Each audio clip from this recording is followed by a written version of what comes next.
fala através da sua palavra. E eu peço que você abra sua Bíblia, por gentileza, no livro do profeta Ezequiel, capítulo 37, que eu creio que você conhece esse texto bem. Ezequiel 37. Antes da gente começar a iniciar esse momento da palavra do Senhor, de pregação, eu quero só anunciar para os irmãos, compartilhar que o pastor Simar e Denise não estão aqui nessa noite. Eles estão no trabalho evangelístico na cidade de Japi, lá com o pastor Ronaldo e a irmã Rafinha, por isso que ele não está aqui. Desde ontem ele está lá, mas ele mandou uma saudação para toda a igreja, amém? E no próximo final de semana, se Deus quiser, nosso pastor estará aqui. Você abriu? Sim? Assim diz a palavra do Senhor: veio sobre mim a mão do Senhor, e ele me levou pelo Espírito do Senhor e me deixou no meio de um vale que estava cheio de ossos. Ele me fez andar ao redor deles, e eu pude ver que eram muito numerosos na superfície do vale e estavam sequíssimos. Então me perguntou: filho do homem, será que estes ossos podem reviver? Respondi: Senhor Deus, tu o sabes. Então ele me disse: profetize para estes ossos e diga-lhes: ossos secos, ouçam a palavra do Senhor. Assim diz o Senhor Deus a estes ossos: eis que farei entrar em vocês o Espírito, e vocês viverão. Porei tendões sobre vocês, farei crescer carne sobre vocês, e os cobrirei de pele. Porei em vocês o Espírito, e vocês viverão. Então vocês saberão que eu sou o Senhor. Então profetizei, como me havia sido orientado. E enquanto eu profetizava, houve um ruído, um barulho de ossos que batiam contra ossos e se ajuntavam, cada osso ao seu osso. Olhei, e eis que apareceram tendões sobre os ossos, cresceram as carnes, e eles se cobriram de pele, mas não havia neles o Espírito. Então ele me disse: profetize ao Espírito, profetize, filho do homem, e diga ao Espírito: assim diz o Senhor Deus, venha dos quatro ventos, ó Espírito, e sopre sobre esses mortos para que vivam. Profetizei como ele me havia ordenado. O Espírito entrou neles, eles viveram e se puseram em pé, formavam um exército, um enorme exército. Então ele me disse: filho do homem, esses ossos são toda a casa de Israel. Eis que dizem: os nossos ossos estão secos, perdemos a nossa esperança, fomos exterminados. Portanto, profetize e diga-lhes: assim diz o Senhor Deus, eis que abrirei a sepultura de vocês e os farei sair delas, ó povo meu, e os levarei de volta à terra de Israel. Vocês saberão que eu sou o Senhor, quando eu abrir as sepulturas de vocês e os fizer sair delas, ó povo meu. Porém, vocês o meu Espírito, e vocês viverão. Eu os estabelecerei na sua própria terra, e vocês saberão que eu sou o Senhor. Eu falei, e eu cumprirei, diz o Senhor. Pai querido, Pai amado, obrigado, Senhor, por essa noite. Obrigado, Senhor, por tudo aquilo que já aconteceu nesse lugar.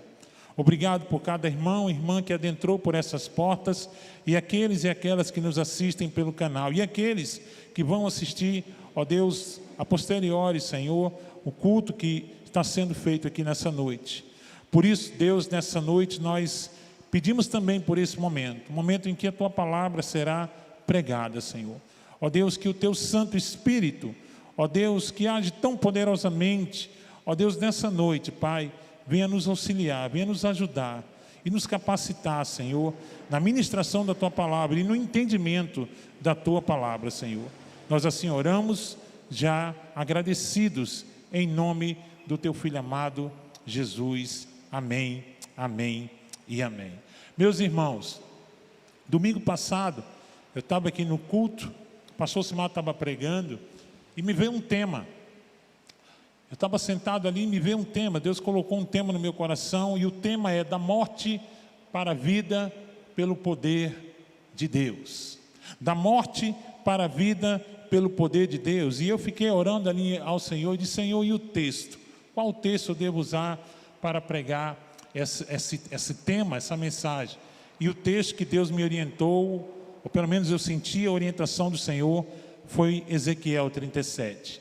E eu não sei se você tem percebido, mas nas últimas pregações do pastor Simar no domingo, e também no domingo pela manhã, inclusive a pregação do nosso querido irmão Joselito hoje de manhã, tem sido pregações que têm chamado a atenção da igreja, tem admoestado a igreja, porque nós vivemos um tempo difícil, nós vivemos um tempo onde se escreve muito sobre igreja e se fala muito sobre igreja, e todas as vezes que se fala muito e se escreve muito sobre um assunto, ou é porque está tudo muito bem, ou porque tem muita coisa errada. Não sei se você concorda comigo. Então, se você for numa livraria evangélica e você procurar um livro sobre igreja, você vai ver uma centena de livros com temas que até chamam a sua atenção e lhe deixam chocados, como, por exemplo, igreja, estou fora. Isso é um tema de um livro. Um outro livro que diz: por que você não quer mais ir à igreja? Um outro livro que diz, que tem como tema, crentes que precisam de salvação. Então se escreve muito sobre igreja, se fala muito sobre igreja, e não é de hoje. Esses livros que eu tenho dito para vocês já são livros antigos, tem livros mais recentes, que falam sobre igreja, que o assunto é a igreja. E geralmente alertando a igreja para situações que temos vivenciado nos dias de hoje. E eu gostaria, irmãos, de iniciar esse sermão olhando para esse texto. Obviamente, eu li o texto, reli o texto, meditei no texto. E quando eu estava olhando para esse texto, me veio algo no coração, e eu quero iniciar o sermão dizendo que o pecado é algo extremamente perigoso e destrutivo. E quando nós olhamos Ezequiel 37, nós temos essa certeza e essa convicção de como o pecado ele é perigoso e como ele é destrutivo.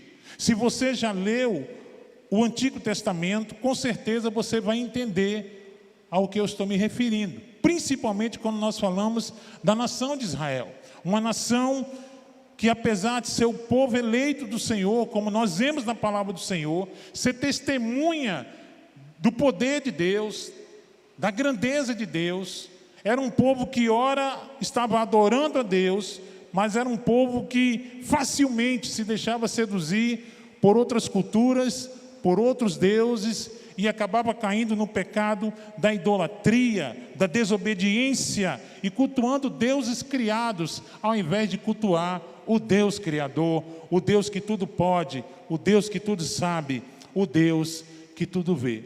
Então isso é uma coisa rotineira dentro da nação de Israel, naquele contexto do Antigo Testamento. Você passa a observar um povo que está bem com o Senhor em alguns momentos, e em outros momentos ele está mal. Em outros momentos eles estão firmes com o Senhor, em outros momentos eles estão passando por dificuldades por causa da desobediência e por causa do pecado. Um povo que várias vezes errou o caminho e que por isso estava sofrendo as duras consequências do pecado, da desobediência, da idolatria. E tudo que nós fazemos, irmãos, tem consequências. Eu digo isso ao meu filho desde que ele era pequenininho. Hoje ele está com 25 anos. Mas eu ensinava a ele: olha, tudo que você faz tem consequências. Umas boas e outras ruins. E ele aprendeu da pior maneira possível. Quando ele era pequenininho, nunca me esqueci desse momento com meu filho. Ele era pequenininho, criança é curioso, né? Criança é curiosa. E eu lembro que ele me viu fazendo a barba e tal, aí ele perguntou o que era, eu disse que era um presto-barba, que era para tirar a barba, ele queria pegar, eu disse: não, meu filho, aqui é perigoso, aqui tem uma lâmina e tal. E eu joguei, estava meio cega já, eu joguei fora, peguei outro, e de repente ele chegou para mim com uma carinha de choro, e eu olhei para ele, a lágrima querendo sair do olho, eu disse: o que foi que aconteceu? Ele com medo de falar comigo, e ele disse: nada não, pai, com a mão para trás. Aí quando ele saiu, eu vi um pinguinho de sangue no chão. Obviamente, eu fui para onde? Eu fui lá para o cesto do lixo. Quando eu cheguei lá, o presto-barba estava lá com uma pelezinha bem fininha. Ele passou no dedo. E eu disse: está vendo, como eu disse a você, que tudo que a gente faz tem consequência? Se você tivesse obedecido ao seu pai, você não teria cortado o seu dedinho. E assim a gente vai entendendo, irmãos, que tudo que nós fazemos, as nossas decisões, as nossas escolhas, têm consequência. E o povo de Deus estava aqui nesse momento, passando por um momento difícil, justamente por isso, por causa da desobediência, que o levou a pecar contra o Senhor, que o levou a desobedecer ao Senhor, que o levou a cultuar deuses pagãos, deuses que não tinham nenhum poder. Irmãos, e Deus é gracioso. Nós cantamos sobre a bondade de Deus nessa noite. Deus é bom, amém, irmãos? Mas Deus também é justiça. E Deus jamais vai coadunar com o pecado. O pecado é algo abominável aos olhos de Deus. E essa nação, por mais que fosse o povo escolhido pelo Senhor, era um povo que estava, nesse contexto, passando por dificuldades por causa de desobediência. Em 597, o rei Joaquim, antes de Cristo, obviamente, o rei Joaquim entregou Jerusalém ao exército babilônico e foi levado para o exílio. E segundo os estudiosos, com ele foram levados cerca de 10.000 pessoas, incluindo príncipes, soldados, artesãos, artífices de Judá. Entre eles estava Ezequiel, que era contemporâneo do profeta Jeremias. E nesse tempo, Ezequiel tinha por volta de 20 e poucos anos, era bem jovem. E obviamente, ele era um jovem treinado para se tornar sacerdote, assim como seu pai. Então havia expectativa no coração de Ezequiel, mas só que quando o povo vai para o exílio, quando o povo vai para a Babilônia, quando o povo vai para longe de Jerusalém, a esperança de Ezequiel de seguir os passos do seu pai parece que caiu por terra, foi frustrado. Mas no cativeiro, Deus chama esse homem, quando ele tinha cerca de 30 anos de idade, para ser profeta no cativeiro. Num contexto extremamente difícil, num contexto caótico, num contexto onde o próprio Deus diz que esse povo dizia: olha, acabou a nossa esperança, estamos de todos exterminados. Como ser um profeta num contexto como esse? Mas foi aqui, nesse contexto e dessa maneira, que Deus chamou Ezequiel. E é interessante, se você conhece, se você já leu o livro do profeta Ezequiel, você vai ver que esse chamado de Deus é acompanhado de uma visão.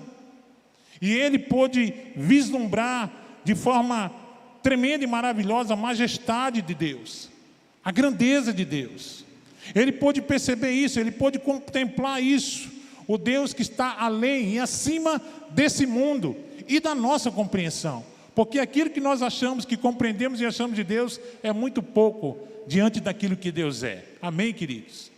E Ezequiel tem esse vislumbre, ele consegue vislumbrar isso, mas ao mesmo tempo que ele tem esse vislumbre da grandeza, da glória, do poder de Deus, ele tem um vislumbre do pecado do seu povo e toda a sordidez desse pecado. Ele viu que o juízo de Deus era inevitável e durante 6 anos esta foi a sua mensagem, chamando ao povo ao arrependimento, chamando ao povo para que o povo se voltasse para Deus. E eu penso, irmãos, que essa tem sido uma mensagem também para esses dias. É por isso que nós temos visto Deus direcionar pastores para pregar para a igreja, para que a igreja volte ao primeiro amor, para que a igreja volte àquele tempo de início de conversão, onde havia fogo no coração, onde não se perdia uma programação da igreja. Eu sou desse tempo, e tem vários irmãos aqui que são desse tempo também, de um templo cheio de pessoas sedentas pelo Senhor. E esse tempo, parece que nós temos visto um tempo assim,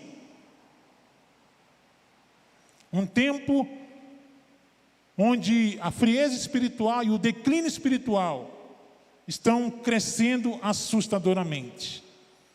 Uma edição da revista Ultimato saiu com a matéria de capa, esse tema: a igreja está doente.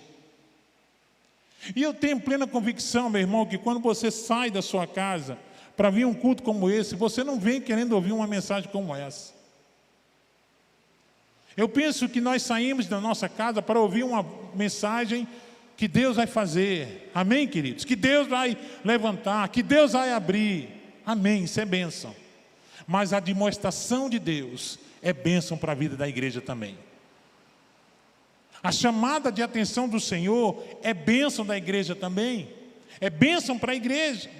E o autor desse artigo, que tinha como a matéria na capa, a igreja está doente, ele disse que bastava um olhar franco, que nós iríamos perceber os sintomas dessa doença, sintomas graves. E ele diz que a igreja está tão doente quanto o mundo. E, irmãos, eu estava conversando com o nosso querido Joselito ali no gabinete, sobre coisas assim, e a gente fica pensando, irmãos, enquanto nós estamos distantes daquilo que Deus quer de nós como igreja. Eu penso, irmãos, você pode não concordar, se você não concordar, pode me procurar no final do culto, mas eu penso que se a igreja do Senhor hoje, ela andasse fielmente à palavra de Deus, nós teríamos uma realidade diferente. Eu penso que se nós, como igreja do Senhor, andássemos obedientemente à palavra de Deus, nós teríamos uma realidade diferente hoje de igreja. O pastor Hernandes Dias Lopes, em uma das suas sempre edificantes ministrações, ele falou sobre como acontece a morte de uma igreja. É interessante isso. A primeira coisa que o pastor Hernandes Dias Lopes diz que como acontece a morte de uma igreja, ele diz que é quando a igreja se aparta da verdade. Essa é a primeira coisa que o pastor Hernandes Dias Lopes diz que acontece quando a igreja ela está doente, ela está morrendo, se apartando da verdade. Uma outra coisa, ele diz que é quando a igreja começa a se misturar com o mundo. Uma outra coisa que ele diz é quando a igreja não consegue mais discernir a sua decadência espiritual.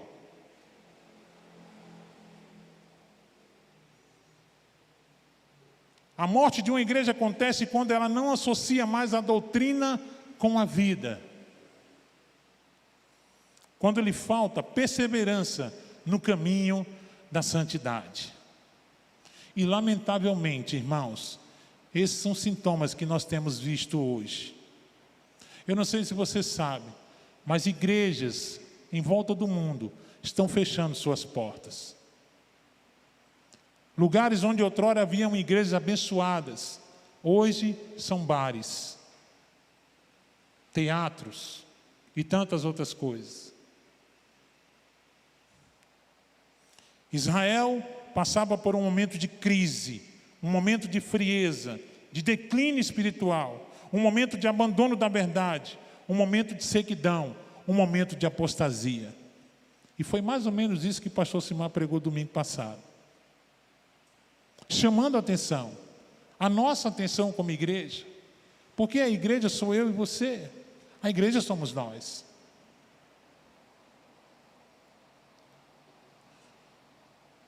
Irmãos, e nessa noite, olhando para esse texto, eu queria tirar algumas lições para a nossa vida, para que nós possamos, como esse povo que quando Deus chama o profeta e o profeta traz a palavra do Senhor e o Espírito Santo de Deus age, esse povo se levanta como uma grande multidão, um grande exército. E eu creio que Deus quer usar a nossa vida para a honra e para a glória dEle. A primeira coisa, irmãos, olhando para esse texto, e que eu tiro de lição para a minha vida, é que ainda que eu esteja como um vale de ossos secos, ainda que eu esteja, sim, me sentindo, como diz esse povo, sem esperança, me sentindo exterminado, Deus é poderoso para me dar vida e vida em abundância. Amém, queridos? Ainda que eu tenha chegado nessa noite aqui, passando por um momento assim, de frieza espiritual, de declínio espiritual, de distanciamento de Deus. Eu creio que Deus é poderoso para nos dar vida, e nos dar vida em abundância. Um vale de ossos secos, você vai concordar comigo, não pode curar-se a si mesmo, ou restaurar-se a si mesmo, porque morto não sente, morto não ouve, morto não reage. O morto não pode reviver por conta própria, ele só pode receber vida por uma ação de fora, uma ação sobrenatural, uma ação de Deus. E foi isso que nós vimos aqui, e nós vemos nesse contexto. O povo estava se sentindo como um povo sem esperança, sem expectativa de melhora, de vida. Então Deus chama o profeta. Deus levanta o profeta. E a mensagem para esse povo é que Deus ia fazer algo tremendo e maravilhoso. E eu creio, irmãos, que Deus, Ele continua sendo o mesmo ontem, hoje e sempre, cheio de poder, cheio de autoridade. E assim como Ele fez aqui, Ele pode fazer aqui nessa noite. Amém, queridos? Só Deus pode trazer despertamento e reavivamento para a igreja. Somente Deus. Não é pastor Simar, não é pastor Marcelo ou qualquer outro pastor daqui da igreja. Somente o Senhor. Somente Deus pode trazer vida. Somente Deus pode renovar e restaurar a minha vida e a sua vida. Eu não sei como é que você chegou aqui, nem você que está me assistindo pelo canal. Eu não sei como está a sua vida com Deus. Eu estava conversando com o Joselito ali no gabinete pastoral. Será que se nós olharmos hoje para nós, como estamos hoje, espiritualmente, nós podemos dizer que estamos vivendo o nosso melhor momento com Deus? Será que se a gente ficar de frente ao espelho, nós podemos olhar para a nossa imagem e dizer que de fato, hoje eu estou caminhando no centro da vontade de Deus, obediente à palavra de Deus, submisso à vontade de Deus?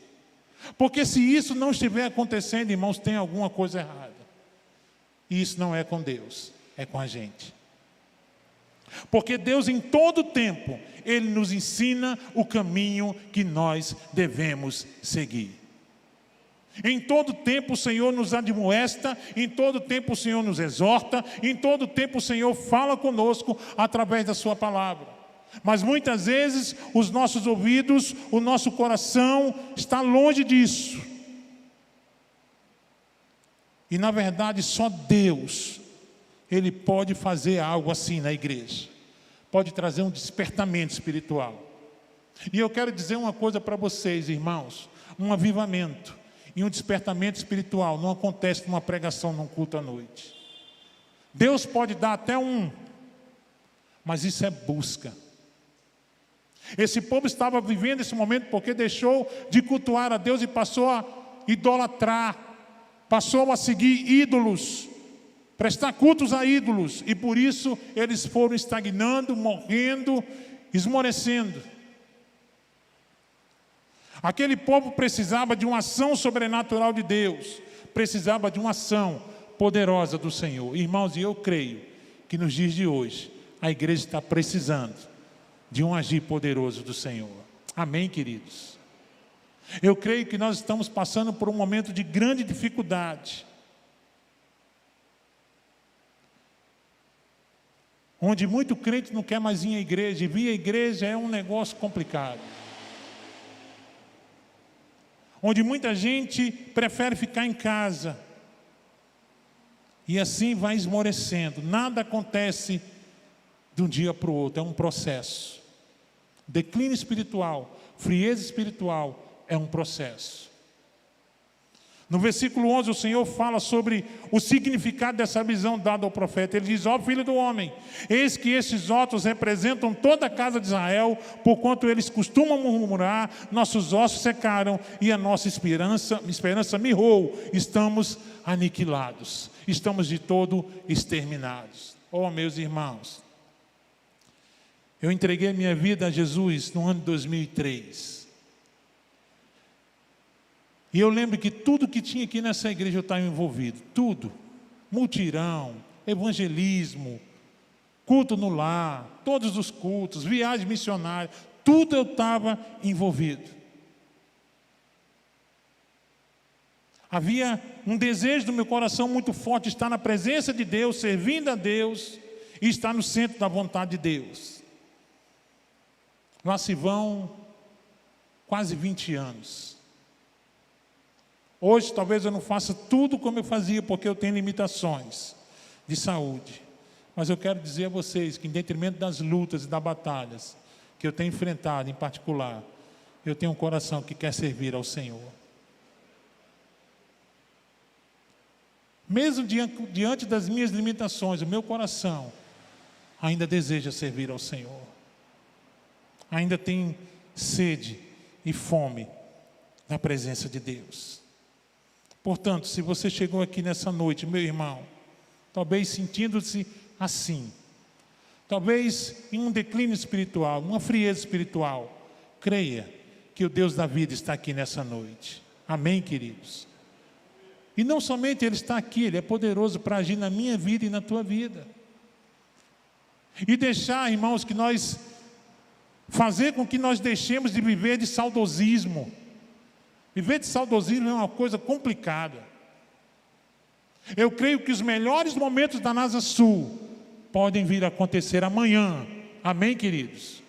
Eu creio que os melhores momentos dessa igreja, como igreja do Senhor, os melhores momentos podem começar a acontecer a partir do momento que eu e você temos uma postura diferente e buscarmos ao Senhor de todo o nosso coração. Muitas vezes eu escuto crente dizer, porque no meu tempo, porque naquele tempo, irmão, aquele tempo passou, foi bom, ajudou a ser quem você é hoje, mas Deus quer mais para você, e Ele tem mais para você e tem mais para mim. Amém, queridos? Uma segunda coisa, queridos, que eu tiro desse texto, para a minha vida e para a tua vida, para a igreja do Senhor, é que mesmo que nós estejamos nos sentindo como esse vale de ossos secos, desanimados, desesperançados, sem vida, secos, Deus é poderoso para nos erguer do chão, tratar as nossas feridas e nos dar uma nova oportunidade. Foi isso que Deus fez com esse povo. Irmãos, Deus, Ele é justo. Deus abomina o pecado. Deus tinha todo o direito de punir esse povo. Deus tinha todo o direito de exterminar esse povo, porque esse povo havia voltado as costas, virado as costas para Ele. Mas ao invés disso, Ele levanta um homem e diz para ele, olha, profetiza a esses ossos. E se você ler do verso 15 em diante, você vai ver o agir de Deus no meio desse povo. E é interessante, irmãos, como esse Deus age. É interessante essa graça, essa bondade de Deus, como foi cantada aqui nessa noite. O Senhor Deus pergunta ao profeta se aqueles ossos poderiam voltar a viver, e o profeta, ele responde como aquele que tem fé: tu sabes. Talvez a pergunta mais lógica, a resposta mais lógica do profeta seria: não, Senhor, não tem mais jeito. Esses ossos estão secos, estão sequíssimos. Não tem mais condição de voltar a viver esses ossos. Mas eu quero dizer para você que aquilo que é impossível a Deus, para homem, é possível para o Senhor. Aquilo que eu não posso fazer, Deus pode fazer. Aonde eu não posso chegar, Deus pode chegar. Aquilo que eu não posso renovar, Deus pode renovar. Aquilo que eu não tenho a capacidade de restaurar, Deus pode restaurar. Aquele povo estava no chão, era um povo derrotado, um povo arrasado pelo pecado. E talvez a resposta mais coerente seria: não, Deus, não tem mais jeito. E quantas vezes nós não dizemos isso? Não tem mais jeito. Quantas vezes nos pegamos falando assim: não, a gente tem que se acostumar. É isso mesmo. É não, irmãos. Deus pode fazer algo novo. Amém, queridos? Deus é o Deus das oportunidades. Todas as vezes que eu acordo de manhã, isso é uma coisa que eu tenho feito com o Senhor, eu abro os meus olhos, eu pego o meu celular, eu vou ler a palavra, porque tem um plano anual lá que eu estou seguindo, e eu vou orar a Deus. E todos os dias eu disse: Senhor, obrigado por mais uma oportunidade que o Senhor me dá. Ajuda-me a aproveitar bem essa oportunidade. Ajuda-me nessa manhã a estar no centro da Tua vontade. Ajuda-me nessa manhã a compartilhar o Teu Evangelho com aquele que está perdido. Faz algo novo nessa manhã. Faz algo novo nesse dia. E eu não sei se você concorda comigo, mas eu fico extremamente incomodado quando uma pessoa chega perto de mim e diz: não, pastor, não tem mais jeito. Não tem mais jeito. Quando eu digo que não tem mais jeito, eu estou dizendo que Deus não tem poder para restaurar, para avivar, para trazer algo novo. E, irmãos, por mais que a gente olhe a situação, quando a gente olha a palavra de Deus, eu não sei se você se encanta, mas quantas vezes a gente olha para esse povo, para a história desse povo, e eles estão vivendo um momento extremamente complicado, e Deus começa a agir, e Deus começa a levantar homens, Deus começa a levantar pessoas, e o povo é abençoado pelo Senhor. Quantas vezes? Se você lê a palavra, se você conhece a palavra de Deus, você vai ver de Gênesis a Apocalipse, Deus agindo, Deus fazendo, Deus operando. Tudo pode estar um caos, tudo pode parecer sem esperança, sem vida, mas Deus, Ele continua sendo o mesmo. Tem uma canção que diz que Deus continua sendo bom, e Ele continua sendo bom. Irmãos, e se Ele nos tratasse conforme nós merecemos, nós estaríamos perdidos. Mas pela bondade de Deus, eu estou aqui, você está aqui, e Deus tem nos dado uma nova oportunidade. Meu querido e minha querida irmã, quantas pessoas às vezes chegam num culto como esse, vem cultuar a Deus, vem fazer parte do culto, mas ainda estão carregando no seu coração uma vida de pecado, uma vida totalmente contrária à vontade de Deus. Como pastores, a gente conhece muitas histórias. E quantas pessoas, irmãos, outrora estavam aqui, cheios do Espírito Santo de Deus, e que hoje estão num declínio espiritual, numa frieza espiritual. Mas eu creio que nessa noite Deus pode te dar uma nova oportunidade. Em terceiro lugar, ainda que eu esteja como esse vale de ossos secos, Deus é poderoso para me restaurar. Amém, queridos? Deus é poderoso para restaurar a minha vida. Deus é poderoso para me fazer marchar num exército poderoso que é o exército do Senhor. Eu fui militar, eu fui da Marinha do Brasil. Aqui tem alguns militares. E eu não sei se, com certeza os meus irmãos militares vão dizer, uma coisa que me dava muita alegria era marchar. Tem gente que não gostava não, mas eu gostava.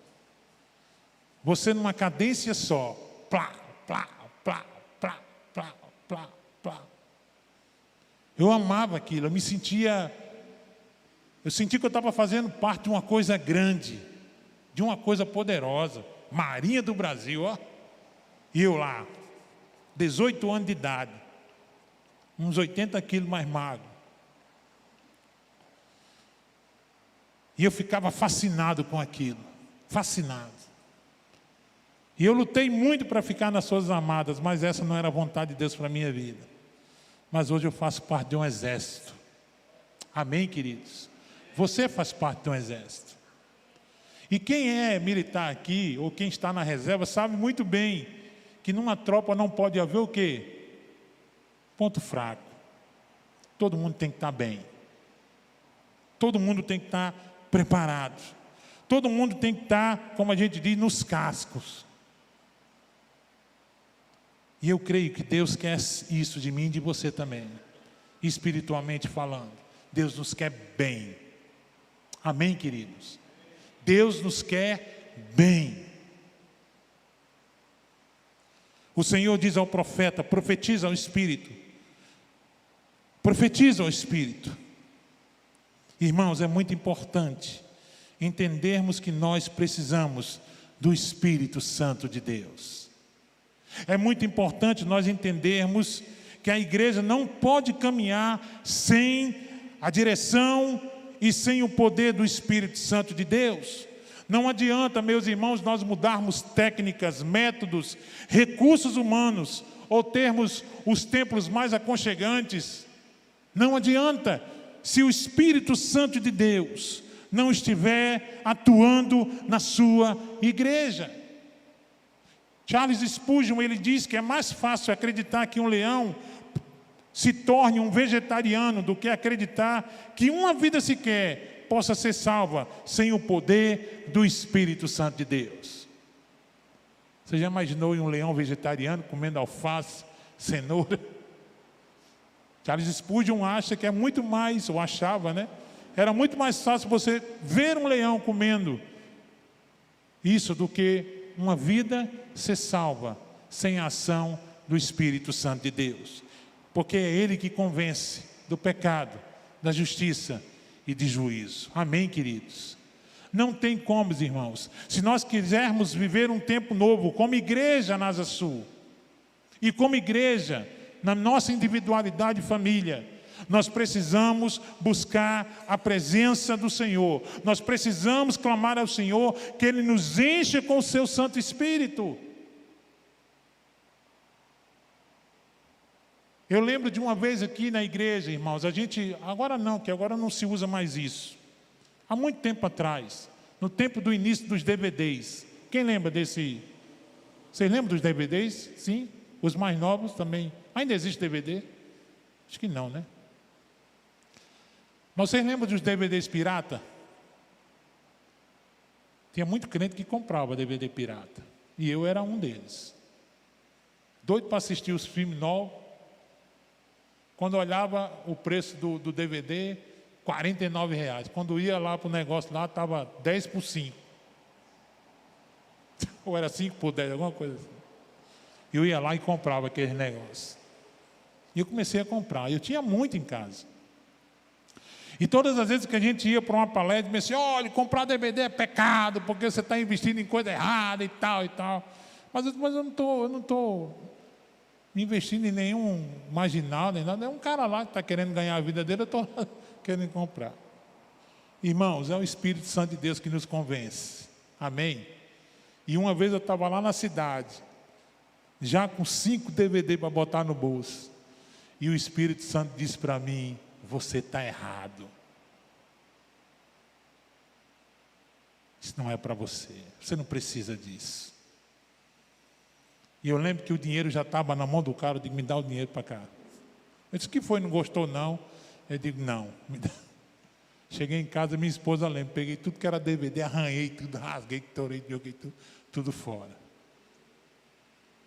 É o Espírito Santo de Deus, irmãos, quem traz avivamento, quem cura as nossas mazelas, que cura as feridas da nossa alma. O Senhor diz: olha, porém em vocês o meu Espírito e vocês viverão. Se nós quisermos ter vida em abundância, se nós quisermos experimentar um avivamento, um reavivamento nas nossas vidas, na nossa igreja, nós precisamos buscar urgentemente o Espírito Santo de Deus. Nós precisamos clamar diuturnamente: ó Espírito, vem sobre a minha vida. O diabo é perito para ficar sussurrando no meu ouvido e no seu ouvido: não tem mais jeito, não tem mais solução, aqueles dias já passaram, agora é assim mesmo. O diabo é perito para isso. Mas o meu Deus e o teu Deus é o Deus das novas oportunidades. O resultado dessa ação, da palavra e da ação do Espírito, é que aquele vale de ossos secos se levantou como um exército poderoso e cheio de vida.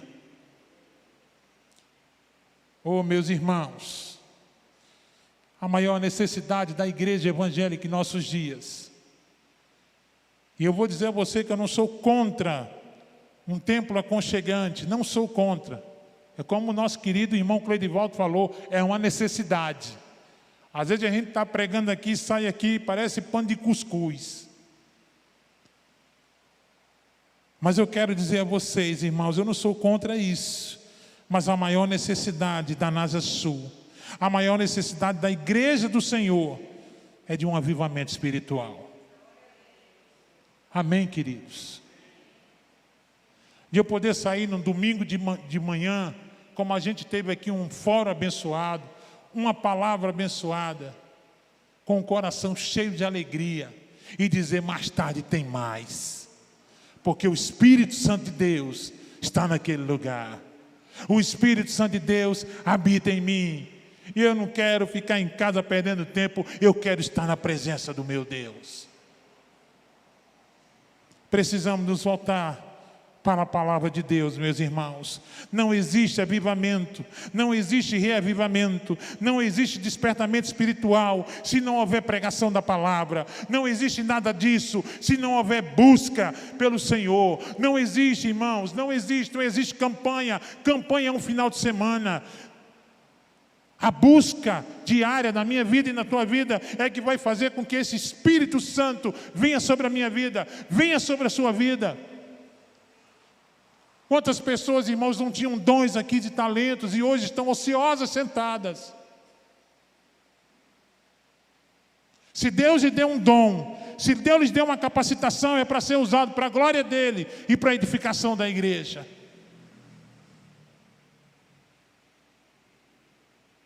E eu sou testemunho de irmãos e irmãs aqui que eram assíduos da igreja. Cleia lembra.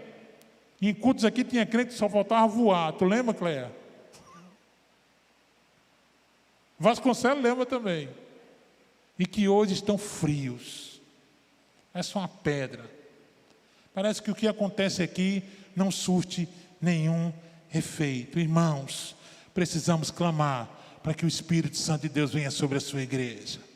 Amém, queridos? Precisamos clamar: Senhor, desperta a minha vida. Senhor, desperta a nossa igreja. Senhor, dai-nos um novo tempo contigo. Senhor, faz. Senhor, opera. Senhor, age, porque é o Senhor. Alguém já disse, e eu concordo, que quando a igreja se volta para a palavra, se volta para Deus. Quando a igreja se volta a buscar a Deus em oração, Deus inclina os seus ouvidos para a sua igreja. Oh, irmãos, precisamos mais do que nunca buscarmos a Deus em oração. Que não seja somente um clamor do ministério pastoral dessa igreja por um tempo novo, por um momento novo, que seja um interesse e um desejo no coração de cada um de nós aqui. Talvez aqueles que chegaram há pouco tempo não sabem do que eu estou falando, mas aqueles que são mais antigos aqui sabem muito bem do que eu estou falando. Precisamos buscar a presença do Senhor. Precisamos de um tempo de restauração. E em último lugar, queridos, para a gente encerrar, ainda que estejamos nos sentindo como esse vale de ossos secos, Deus continua nos amando e não desiste de nós. Amém, queridos? Deus continua nos amando e não me peça para lhe explicar como é esse amor, que a gente não vai conseguir. A gente pode só dizer algumas coisas que a gente ouve e aprende, mas não há como mensurar esse amor de Deus. Um povo que falhou em cumprir o propósito que o Senhor tinha para eles. Deus tinha todos os motivos para abandoná-los, mas é justamente aí que eu vejo esse amor de Deus. Esse amor que vem até esse povo com graça, com oportunidade de um novo amanhã, de uma forma incompreensível, inimaginável, inigualável. Deus pode fazer isso, irmãos. Deus te ama. Deus ama a sua igreja. Se o pecado fez secar os teus ossos, se o pecado trouxe a sequidão e a frieza espiritual para a tua vida, saiba que o Deus que te ama está aqui e Ele tem um antídoto para a tua vida. Amém, queridos? E que possamos nos levantar nessa noite e ir para as nossas casas, para os nossos lares, com um desejo ardente no coração de conhecer mais e mais esse amor de Deus. Deus não desistiu do seu povo, amém, irmãos? Glória a Deus por isso. Deus não desistiu do seu povo. Deus não desistiu de nós. Deus não desistiu da sua igreja. E embora pareça que a igreja está vivendo um momento de ostracismo, de declínio, a palavra do Senhor diz que as portas do inferno não prevalecerão contra ela. A igreja é vitoriosa, irmãos, porque Deus é o Deus da igreja. Amém, queridos? Que possamos meditar nisso, que possamos nos debruçar sobre a palavra de Deus, experimentarmos esse amor, e a palavra de Deus revela esse amor sobre a minha vida e sobre a tua vida. Amém, queridos?